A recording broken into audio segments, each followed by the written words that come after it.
One of the advantages of being at a large research university is that you get to partake of the current research of professors. This current research I've been involved in since I think 1982. It's either 82 or 83, I can't keep it straight. I was in India and heard that the Dalai Lama was coming to South India to lecture on a particular text that is on, it's called The Essence of Eloquence. If you look on the readings in number 1, you see at the very end there, Dzong-ka-ba's The Essence of Eloquence. And he said it was that the Dalai Lama the abbot said that the Dalai Lama probably or might come to South India to lecture on this book. So I began reading the book and found it difficult to penetrate. And since translation is a way that I get at materials, imbibe them, I decided to start translating it, even though Bob Thurman had already translated and was about to or had published the entire book. And in the heat of South India at that time of the year, I lay on my bed with a tape recorder on my chest, reading this, Western-style book, and reciting a translation into the tape recorder. And what very interesting was happening at night. No, leave it open. I wasn't. At night, outside the window, somebody was reciting a text from memory, very loudly, very loud. And in time, I understood that it was this very text. The text is considered so central and so important that people put it to memory. The Dalai Lama carries this text with him wherever he goes. He feels it's so important. And when I just saw him recently at Gethsemane in Kentucky at a Buddhist Christian dialogue, or Buddhist and Catholic dialogue, more specifically, excellent meeting. He showed me his particular copy that I knew he carried it with him all the time, and the marginal notes that he had written. And then when he wanted to write, longer notes, he cut a piece of paper to fit the size of the Tibetan book, not the one I was using, this another edition from Kalimpong, and would write his notes back there. So I told him I had 22 commentaries on the text, and that I actually used 18. I told him that the day before. And he knew I was working on this. And so when we met that day, he said, "Which of the 18 are you using?" And I said, "Jigme Tamchir Gyatso." The most. Which do you find to be the best? And, I answered, well, Guntang's very good, but Jigme Tamchir Gyatso is wow. And so he got up and he went to his suitcase, he took out his book, and he showed me the marginalia and said, "These are from Jigme Tamchir Gyatso." So we agreed on. And so a lot of it comes from Jigme Tamchir Gyatso, but it comes by way of a journey through many of the texts. So, I actually put the numbers on here wrong. In the readings, the first 3 all 3 of them are 600-page manuscripts that I have done in probing the introduction to this text and the section on mind only. So it's taken 1,600 pages to do just that section. There are other sections which I also translated and have a rough translation of on the Autonomy School. And the Consequence School.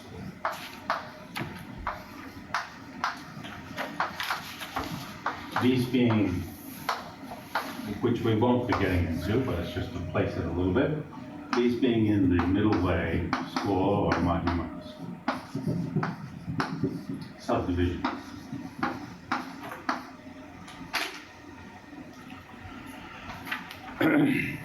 Now, what the three books are. Number 2 is the translation itself. And the translation, because it's a fairly literal translation, tends to be turgid. It's preceded by a synopsis of the translation. I don't know if synopsis is the right word because it's just as long as the translation.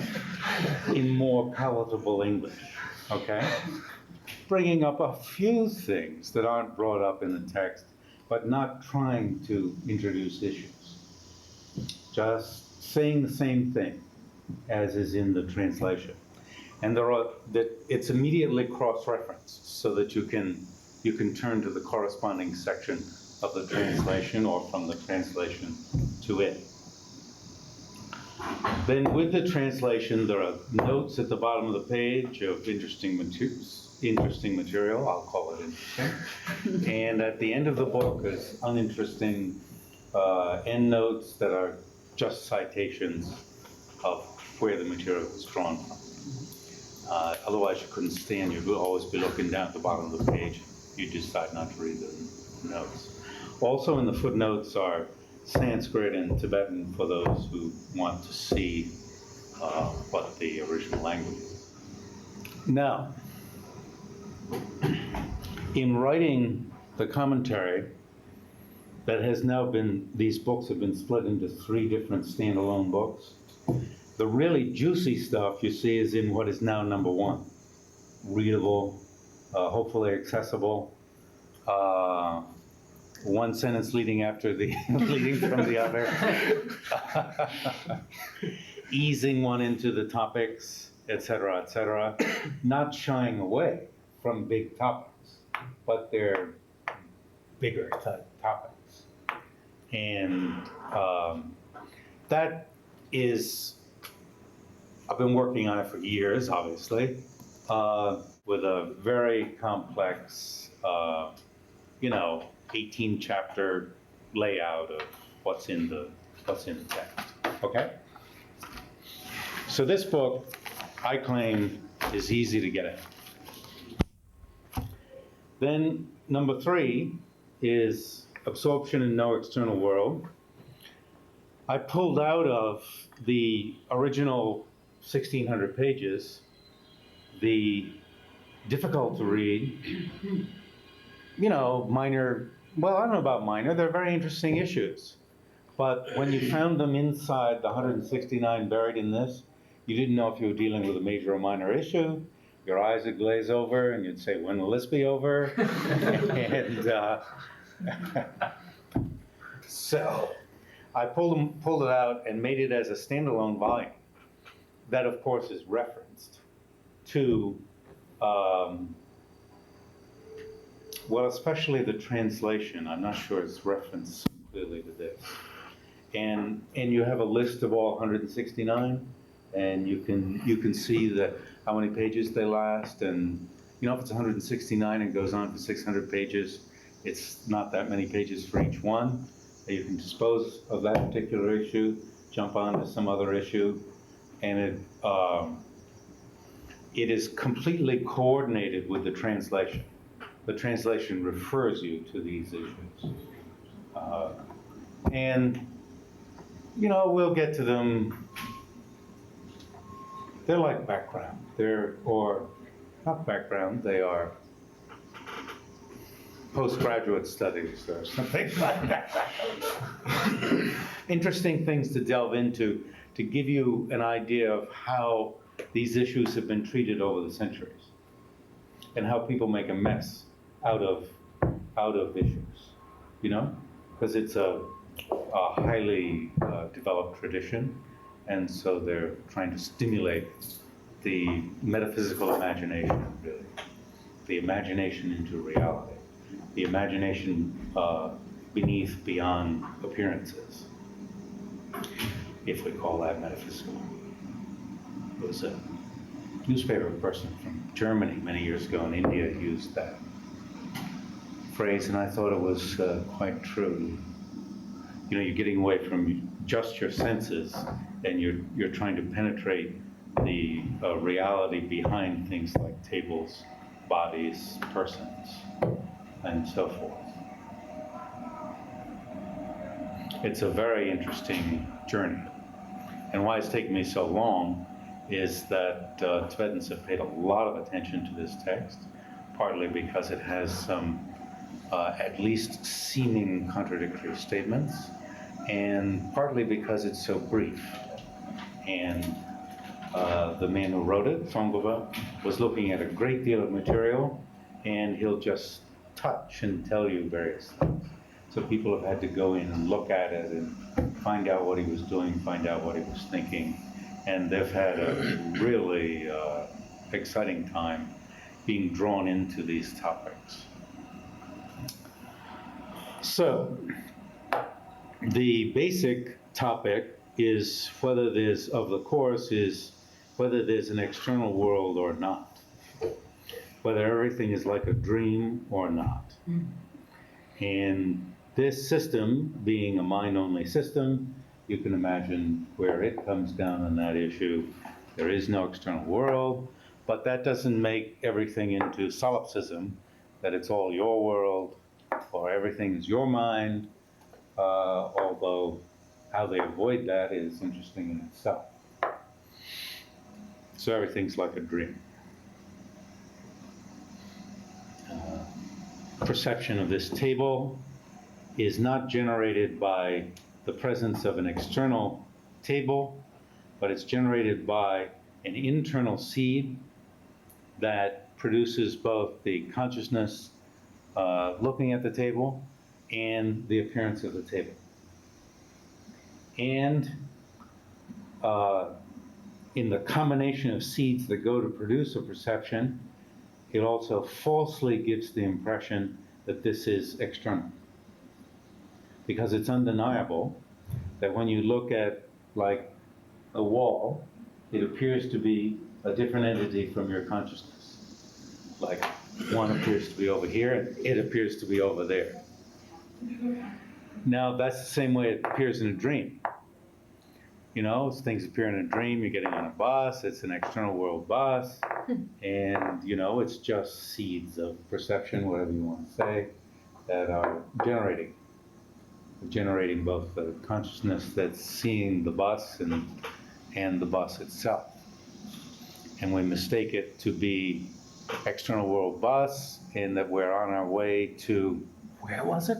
Where was I going to go?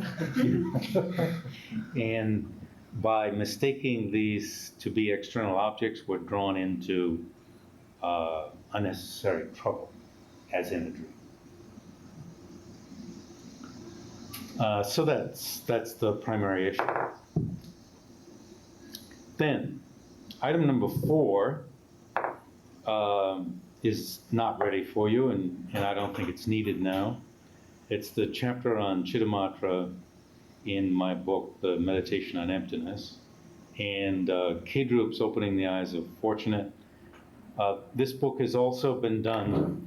There's also a translation of this by Jose Cabazon, which is, if it's not on reserve, it will be on reserve.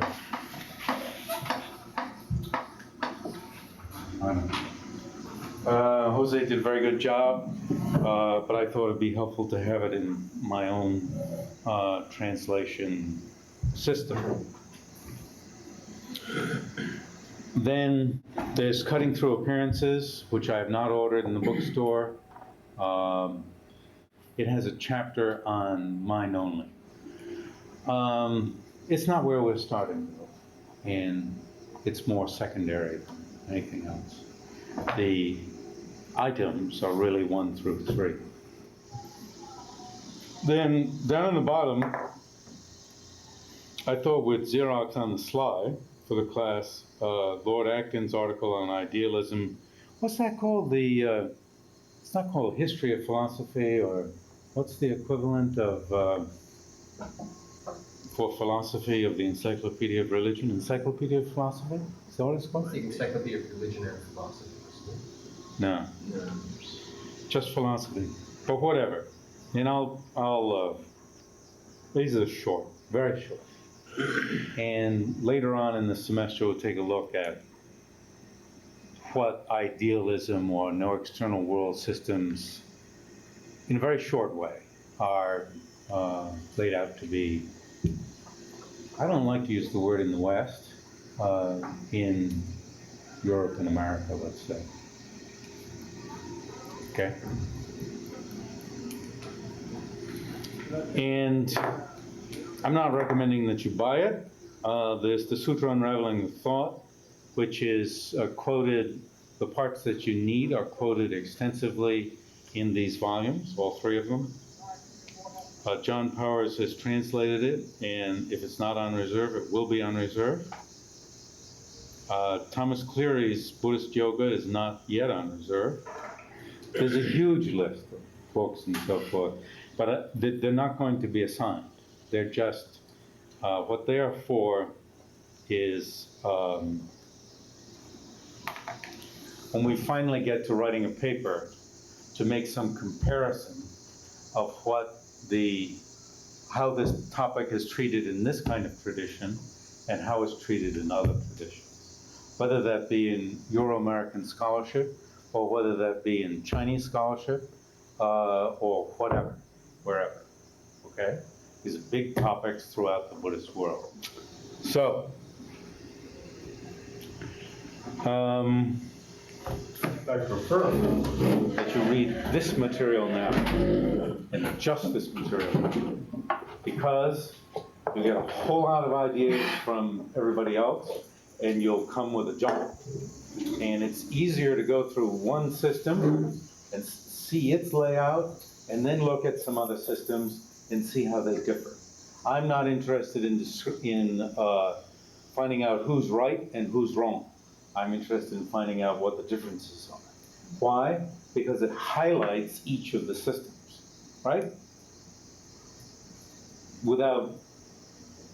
I don't know, sometimes you can get, if there's somebody who's working exactly in this tradition and says, you can then decide, that, well, this one more likely is right and that one really is off the deep end.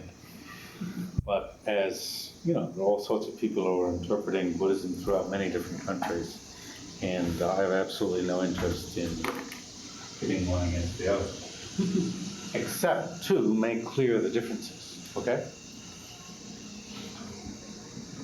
Now,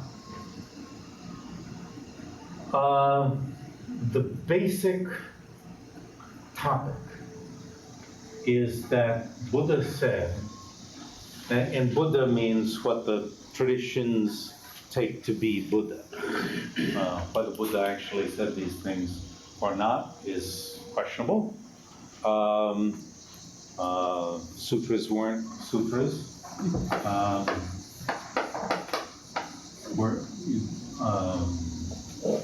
Buddha's word was not put down until it was begun 500 years after his death. And, but I don't know, the more you touch on these traditions, the more you see that people really can repeat what was said before. And a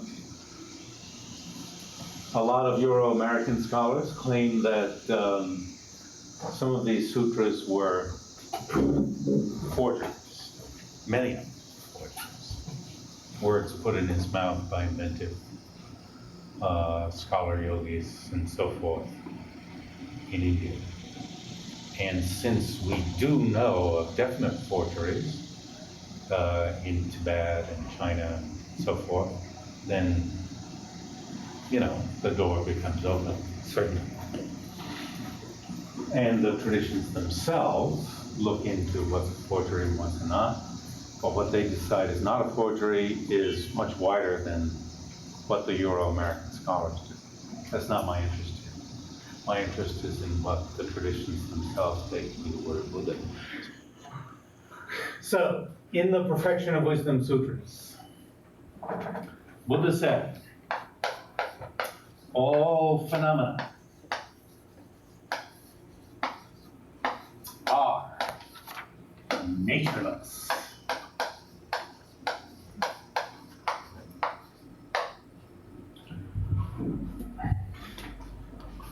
So, phenomena here, for those who know a little Tibetan Sanskrit, is chur, dharma, and for English speakers, it's not, the Tibetan Sanskrit is of no importance.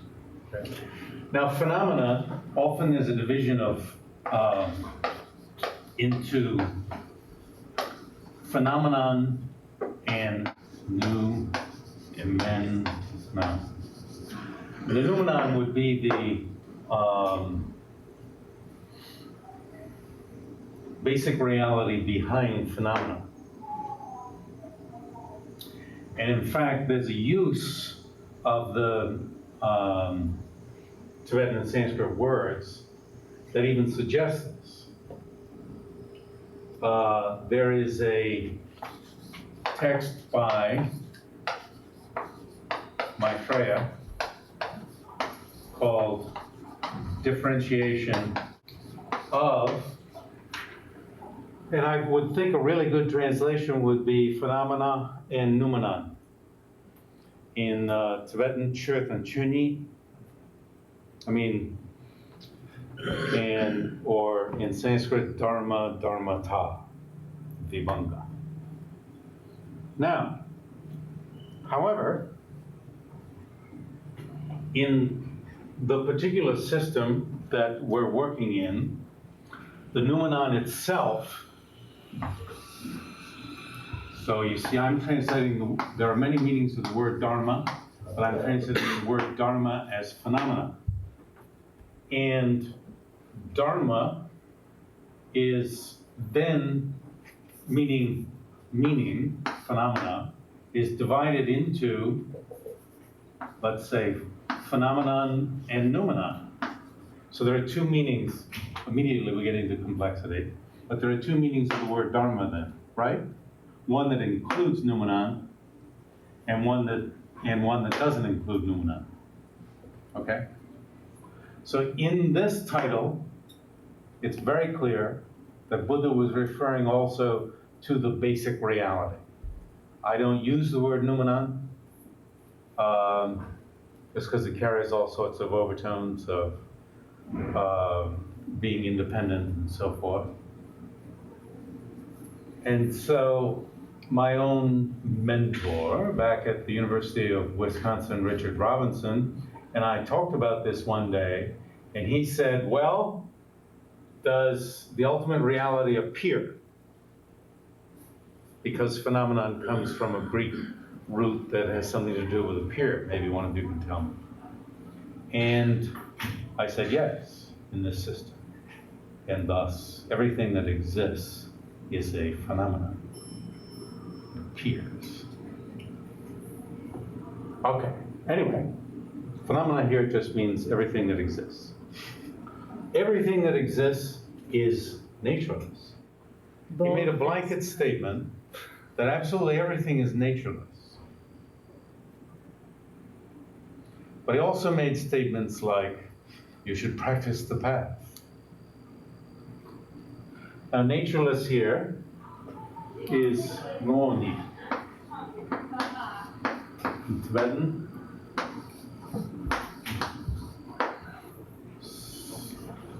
So then it became a question of what natureless meant. Natureless means without nature, which sounds like all existent things don't exist. Maybe all things that you imagine to exist really don't exist. But then he said, in the same Perfection of Wisdom Sutras, you should practice giving, charity, generosity. You should practice ethics. You should practice patience, effort, concentration, wisdom. So there was a quandary about the seeming contradictions within this teaching. And everybody has to explain. You have to somehow limit what nature means so that there isn't a self-contradiction in saying everything that exists doesn't exist, unless you want to leave things at the level of paradox. There are a great many Indians, and hence then Chinese, Japanese, Tibetans, Koreans, and now people are pondering in other parts of the world, right? Many other parts. Just about all of the rest of the world, people are pondering what these statements meant, right? So, one solution is put forth by the mind-only school, and it says, when Buddha speaks of all phenomena, he's referring to three classes of phenomena called themselves the three natures.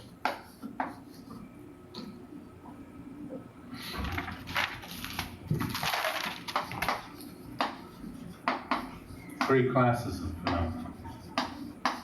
Other powered natures, imputational natures,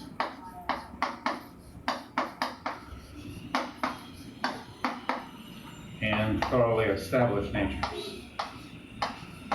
And eventually, when you read around, please keep a table of all the many translation terms that are used by various scholars, whatever, for these three.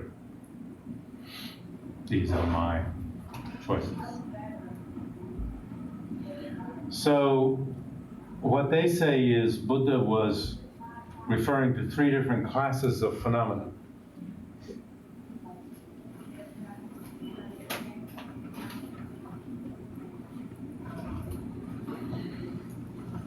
And he was positing three different types of naturelessness.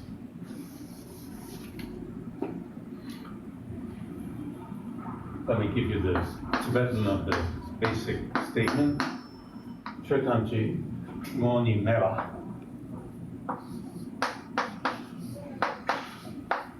Yin.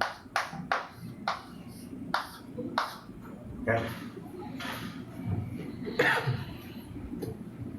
So the three types of naturelessness. So we have the three natures and the three non-natures. Believe it or not, it took me about 11 years to figure out how to translate these in a convenient sort of way. He said, they say, mind-only school says, his meaning is that other powered natures have a naturelessness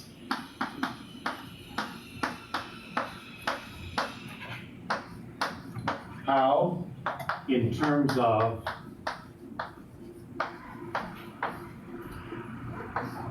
and self has to go in parenthesis, self-production.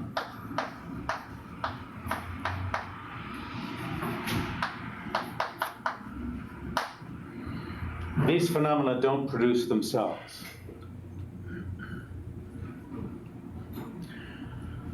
Their production relies on causes and conditions.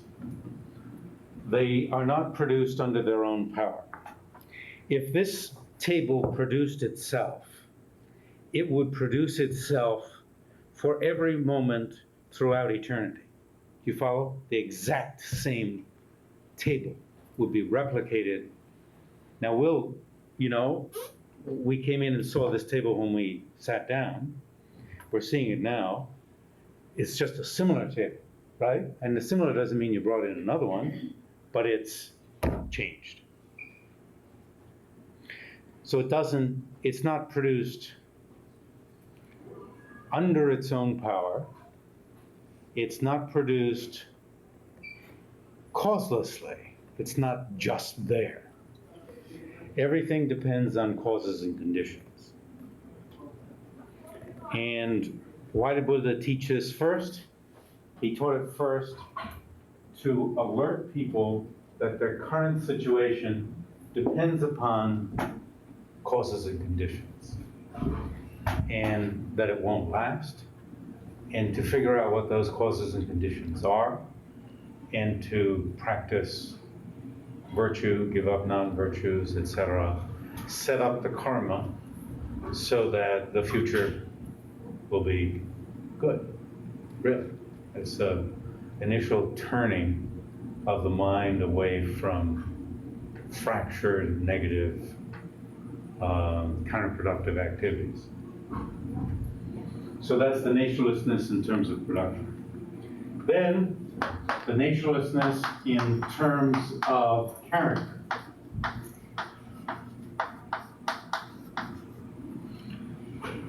So other powered natures these are groups of phenomena. And when you read other people, see if they understood that. You know, because you say other powered nature, you might think, oh, it's some vague nature. Whereas this is another powered nature. This is another powered nature. This is another powered nature, okay? This is another powered nature. Name it. You name it. Anything that's impermanent is another powered nature. Anything. Clouds. Sun. Mind.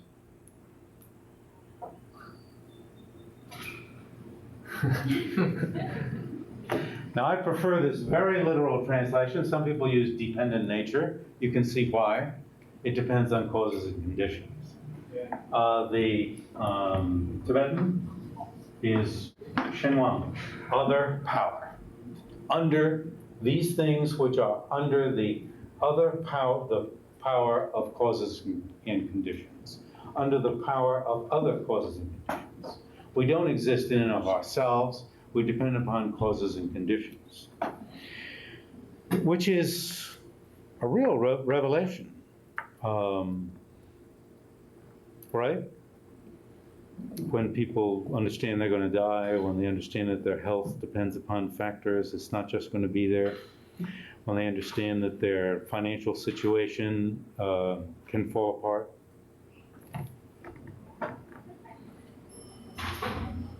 Then, imputational natures are nature-less in terms of character, and the type of non-nature that they have is a nature-lessness in terms of, okay, character. It depends on how you use it in the sentence. And so, in fact, I want to say more like this. Are non-natures, is that better? Are non-natures in terms of self-production. Imputational natures are non-natures in terms of character.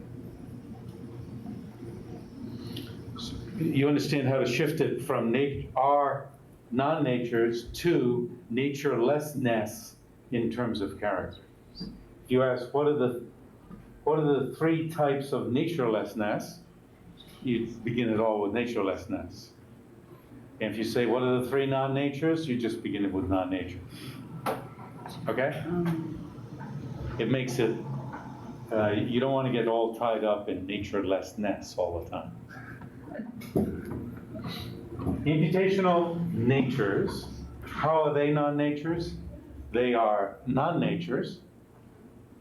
You know, they have tremendous fun playing with words. So really, when you look into Indian philosophy, Indian aesthetics, a lot of fun playing with words. They're not natures in terms of character. What does character mean? Character means, as the sutra itself, the sutra unraveling the thought, which is the source, it's what's mentioned down here in the also category under number 3, and it's the source for laying out what do the proponents of mind only think about what's said in the Perfection of Wisdom Sutras. Okay? Now, what was I going to say? The Sutra Unraveling the Thought itself says, do not subsist by way of their own character.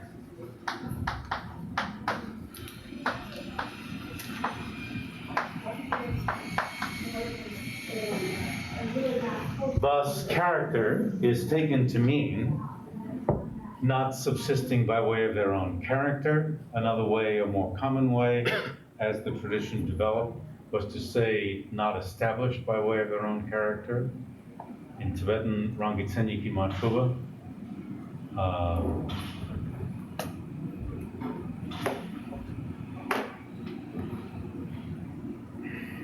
And don't exist by way of their own character. All the same thing. Now, what does it mean for something to exist by way of its own character? It means that it's not just imputed by thought.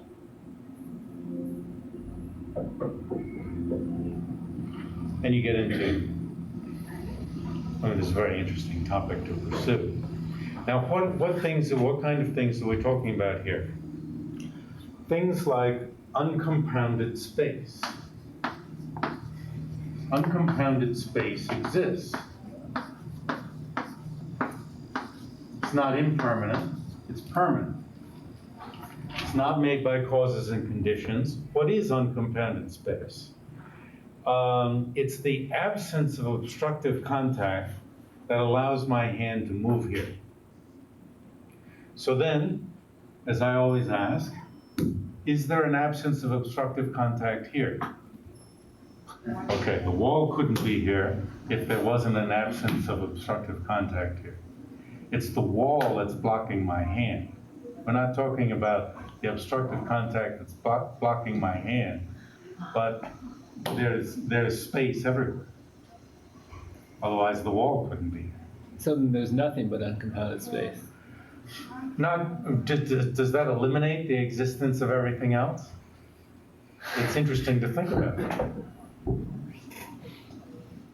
Uncompounded space is here, the wall is also here. So it kind of enables everything else. It enables, yes. And that's the word that's used. It opens up the opportunity. Even though it doesn't act, it doesn't do things, it opens up the opportunity.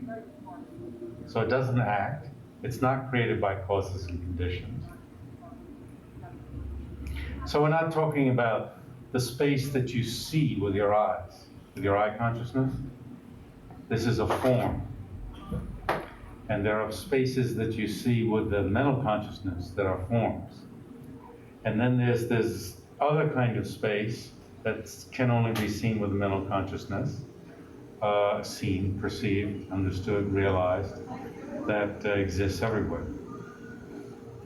Now this is then said to be permanent. And permanent here has a very limited meaning. It can mean exists forever. In general, space exists forever, I hope so. A particular space comes into being, goes out of being when the wall, the space of the wall, meaning the uncompounded space. I'm not talking about area. Not talking about area. Comes into being when the wall's built, it goes out of being when the wall's knocked down, etc. But that doesn't mean it's produced and it disintegrates. Interesting. In any case, that's why uncompounded space is permanent. That's why it can't be another power of nature. Now this is something that it doesn't exist by way of its own character, because what exists by way of its own character is either produced by causes and conditions, or is the final reality of phenomena, including uncompounded space, which is odd. Uncompounded space does not exist by way of its own character, but its final reality exists by way of its own character. One of the issues, one of the 169. In fact, it occupies several issues and is in China also. So, what the mind-only people following the Sutra Unraveling the Thought are saying, don't get the wrong idea that Buddha is saying all phenomena don't exist. He was referring to 3 different categories of phenomena and 3 different types of naturelessness, and, don't be a fool. Really. And thoroughly established natures are, let's write it all out. Thoroughly established natures are ultimate non-natures. You can see the pleasure that the formulators of this system are getting from doing this. It's immensely cute at the same time that it's meaningful. Really draws you into deep thought. Now, one of the imputational natures, just in order to explain thoroughly established natures going back, imputational natures are divided into existent imputational natures, like uncompounded space, and non-existent imputational natures, like, famous examples, the horns of a rabbit don't exist and won't exist. However, genetic engineering may make them. But anyway, in traditional society, there were no such things as horns of a rabbit. They are non-existent imputational natures. You can see it by the name. They're imputations. They're just imputed by thought.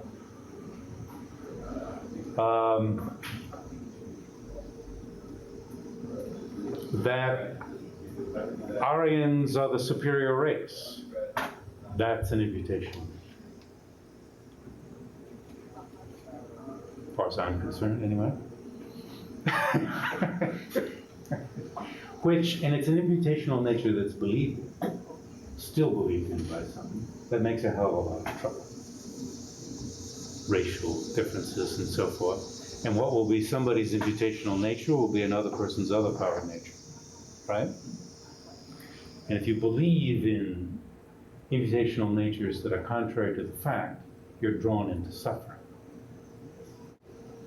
So, when Buddha said imputational natures are non-natures in terms of character, when he was talking about non-existent imputational natures, he was saying they don't have any character at all. They don't subsist at all. You're imagining them, but they don't exist. With respect to existent ones, he's just saying they don't exist by way of their own character. They're things that depend upon thought. And that the exploration of what that means is another matter. What non-natures, what's the Tibetan for that? Ngonyimeva sum. Oh, okay. Kewa ngonyimeva, seni ngonyimeva. So the Tibetanists should, of course, learn that. Seni ngonyimeva tang, chentama ngonyimeva. Now, does the third one imply a negative like the others? Now, let me hold it. Just hold it. Now, what is the worst of all? What is the root non-existent imputational nature that we all believe in? There are the thing, my mother used to say men are better than women, as she proceeded to clobber us all over the head. But she argued that, okay? That was an imputational nature that she believed in that caused her a lot of trouble. But that's not one that's shared by everybody, although an awful lot of people share it. So the most basic non-existent imputational nature that everyone who is trapped in cyclic existence and everyone who isn't the Buddha believes in well, believe is going too far, but there are some exceptions, but let's just say believes in, is that subject and object are different entities.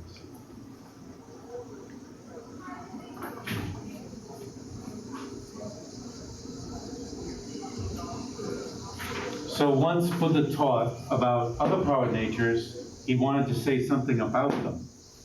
That there's a non-existent imputational nature that you imagine to exist with respect to every one of these things. So the other power nature is really the thing itself.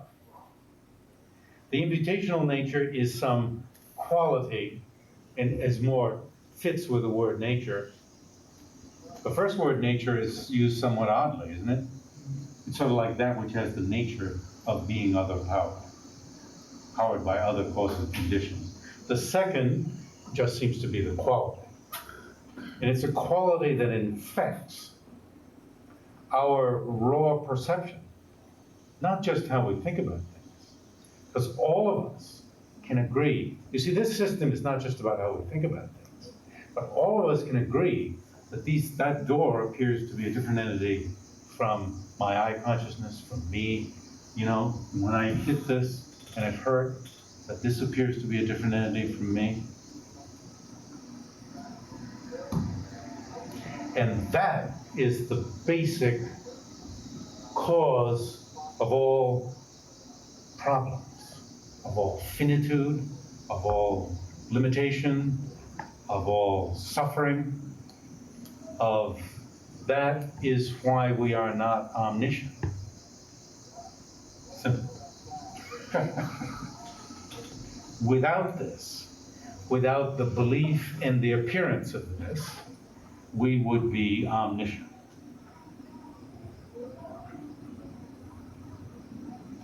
So this, after he taught other power natures and thereby drew people into behavior that would be productive for their own future and for other beings, Buddha taught that there's a quality about these things that doesn't exist. It didn't cancel. You see, does uncompounded space cancel the wall? And it's a very fruitful thing to think about. Does the absence of this nature of being a difference of entity of subject and object, does it cancel the phenomena? It certainly cancels a lot. I mean, it's supposed to cancel lust, hatred, right? And all sorts of confusion. All sorts of networks of problems.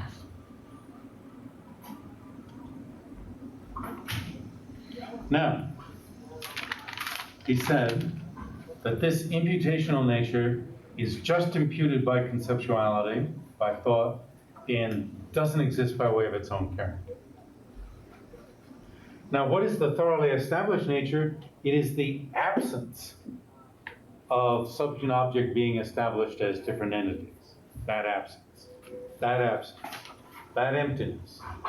In other words, just as one could pay attention to the space that is everywhere, so one can pay attention to an absence of a difference of entity of subject and object that is everywhere. In a state of deep meditative equipoise, this is perceivable, directly perceivable in a, shattering experience. I don't know if it's shattering at that point, I guess, to be direct, but it's a harrowing experience to understand that all these things that you put out there and blame, all the network of blame, and the network of our personalities that are built around blame, personalities that are built around pride and this and that and so forth. It's like it must be astounding. Now, so why the thoroughly established nature is a quality that each one of these things has. It's its final nature. It's ultimate. Turned on. Why is it called ultimate? Because it's the object of observation of a path of purification. If you want to purify yourself thoroughly, this is what you pay attention to. Now, of course, we have to also purify, how can you just jump to that level? Very difficult. We need to purify ourselves of racism and sexism and, you name it. So, they are not non-natures in terms of the ultimate because they are the ultimate. This is a different play on the two words. But you see, the words that go here are non-nature and production. I've translated it conveniently as non-nature in terms of production to make it clear. But it's just production non-nature. And this is character non-nature. And this is ultimate non-nature. And this is the only one that reads the way you would think it was, I think. Or at least there's two ways of reading. In the production, meaning self-production, goes with the very nature, right? The nature and the self-production are what are what are negated. The existence by way of its own character, or character, is the nature that is negated. Whereas the ultimate is not the nature that's negated. So then what is the nature that's negated? It's the difference of entity of subject and object. So, thoroughly established natures are both the ultimate and they are non-natures. These two things, different way of treating the compound.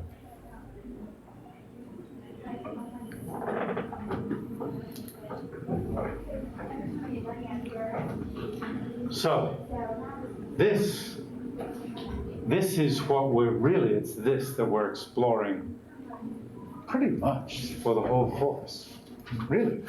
And so please get this straight. It's part of it. It can't be, oh yeah, other power natures. Yeah, what kind of non-nature are they? Which one? This has got to be gotten, this is the bedrock. But we still have a paradox. So its thoroughly established nature is a non-nature, so it's still a paradox. It's a non-nature, but the type of nature that it lacks is a specific one. Not that it lacks. That the non-nature here means absence of a difference of any subject and object. What does nature mean? Difference of any subject and object. Non means a negation. So the thoroughly established nature is the negative, the absence of a difference of entity of subject and object. So this nature and this nature are different. Correct? Very different. And it's part of, part is, sort of like, well, why did they come up with the terms this way? Part of it is amusement. Part of it is, if you're going to do these things, you may as well do it in an aesthetically pleasing way. And another part of it is, when you you pierce through to the meaning of these, it's very meaningful. And it absorbs you in the topic, especially when you know that you're talking about things like this. Right? These are the things we're talking about. There's an imputational nature. This is a thoroughly established nature. There's an imputational nature, which, we're all participating in, believing in. And there's a thoroughly established nature that is so important to becoming healthy that we are not paying any attention to at all. It's the message. It's a big message. Now, so for next time, learn this, okay? Just learn. Get to the point where you can reproduce it on a piece of paper and you can say it, reproduce it from memory on a piece of paper, right? Well, reproduce this and it'll bring forward your questions, okay? And it'll be the bedrock. And you may say, well, geez, I'm totally lost, but at least I can put these three together. I hope you've been able to write it down despite my messiness here. And you can, you know, talk amongst yourselves if it wasn't clear. Okay?